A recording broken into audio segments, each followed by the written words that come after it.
what's up, guys? Sorry we've been on a little bit of a hiatus recently, and also I'm a little bit sick right now. I got back from the Toronto Regional and realized that one of those little fucking One Piece gremlins got me sick while I was there. Quick recap on the Toronto Regional, went really good. Went 7-3, unfortunately bubbled out of top 64, lost the only three mirror matches that I played. Two of the mirror matches I opened absolutely unplayable mirror match hands, and then round 10 I just got brutally murked by Fabi GG. Crazy good player from, I want to say, Germany, but even more so, such a nice guy. Like, really cool, really interesting to like play against. I saw him run some cool lines in our game that I've been thinking about a lot, and I'm actually planning to hit him up soon so we can like get some practice in. Very cool, down to earth dude. So shout out Fabi. But yeah, sorry, a little bit of a hiatus. Life has just been, life in. But we're back, hopefully. We got some interesting stuff to talk about. Everyone knows the extra grand battles have been going on. I was able to actually attend my first one yesterday, and we came through and got that Serial Yamato. So we're going to cover my Purple Enel deck list that I took. Pretty standard. Couple things that I really want to go over. We did not run Dog before the regional. I actually cut Dog down to 1 so I could put Law into the deck. But through literally all of my games at the regional, the 10 rounds, Dog didn't even really come up. I played it in one game against a Black Crocodile, and they kept it stunned the whole time, so I didn't even get to double attack with it. So I ended up cutting that, I want to say, to put another Frankie in the list. But let's get into the extra grand battle list right here that I just pulled up. Again, sorry, a little sick still. Nothing too crazy about the deck list. Pretty standard, just a couple, interesting ratios. Interesting to me, at least. If you don't like it, fuck you guys, I don't know. Leader, obviously. We're on 3 pudding. A lot of people like to have this at 4 because it finds all of your events, but it also whiffs your characters, and with not running a 5th Enel, I am, how do you say it, a coward about whiffing my 6 cost Enels. So I do still want to see this guy, but I am trying to dig for all this other ooey gooey good stuff. So 3 pudding, really good. I like it. I get why people are at 4. I'm at 3 though. 4 ohm, this is just a standard stock 4. You really always run this. We are on 3 Satori. Some people have cut this down to 1 or 2 copies, usually for the extra pudding. I saw a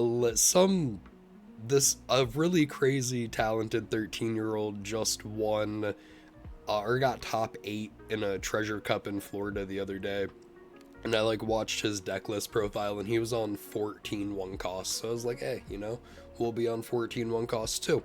So instead of 2 Satori, 4 pudding, I did 3 just because Satori always draws you a card. So he does get you a smidge closer to the Enel. He also lets you set up the top 2 cards. So while he doesn't necessarily grab you the exact event you want right off the rip, he does set your draws up so you can find what you need, and if the top 2 cards aren't what you need, you just stash them to the bottom. I like Satori a lot. He's becoming more of a tech card, which is unfortunate, but it's really strong in my opinion.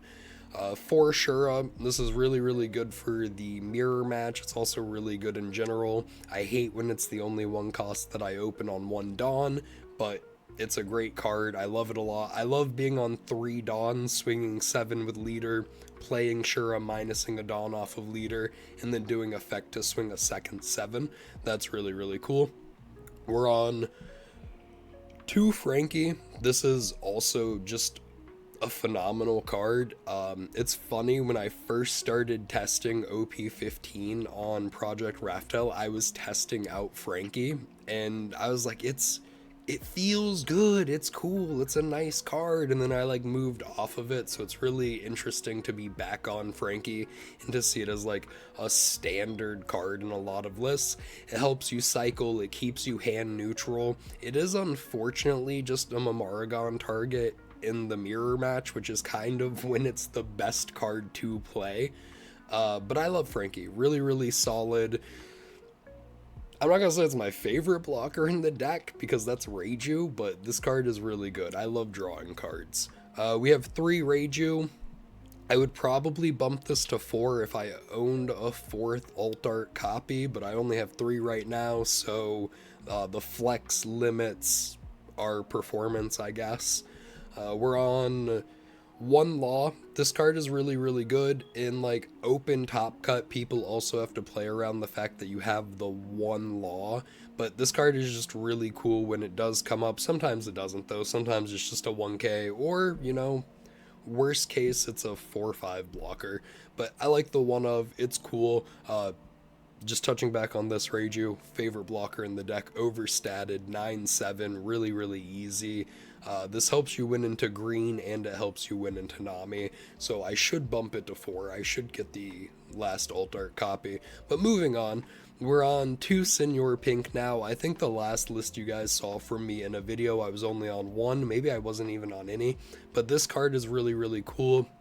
It sets up Senior Pink, Gamma Knife, Mamaragon, or El Thor line, which is basically just the 2026 version of Rebecca Hinaluchi. Pink Gamma El Thor. Just doesn't roll off the tongue as much, but New Age Rebecca Hinaluchi, love it a lot.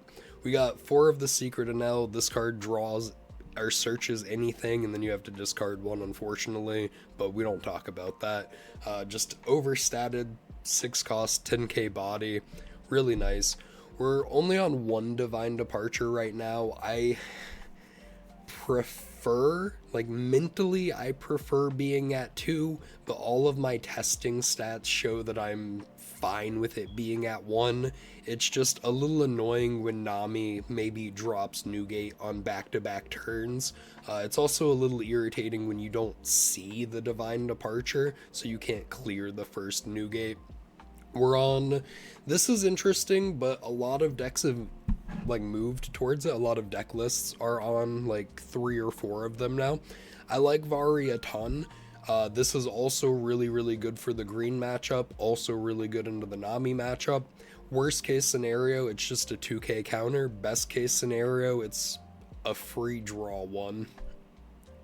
4 El Thor standard, 4 Discord Keaton also pretty standard, 4 Lightning Dragon, even though this is basically the only hard brick in the deck and I see it as my last life a lot.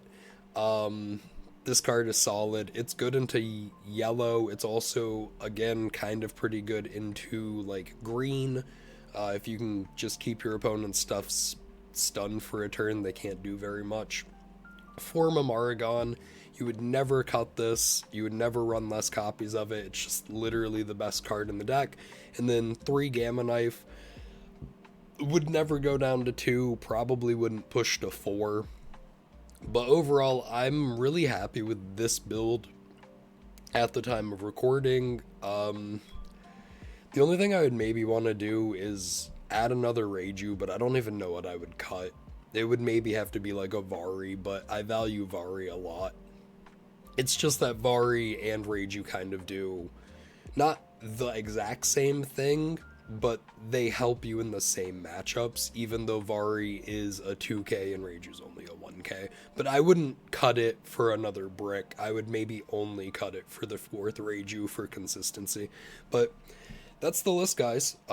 It's what we took to the extra grand battle. We won the Serial Yamato. Pretty stoked. I have already I've already sold it, so it's going off to its new home tomorrow or Tuesday at time of recording. But that's everything, guys. If you enjoyed the video, I don't know, leave a comment. Maybe come and find me on Twitch sometime. I stream basically every night. But that's going to be the end of it. I am going to go take a nap because I'm tired and sick and little gremlins in Toronto are evil. But have a good one, guys. Bye.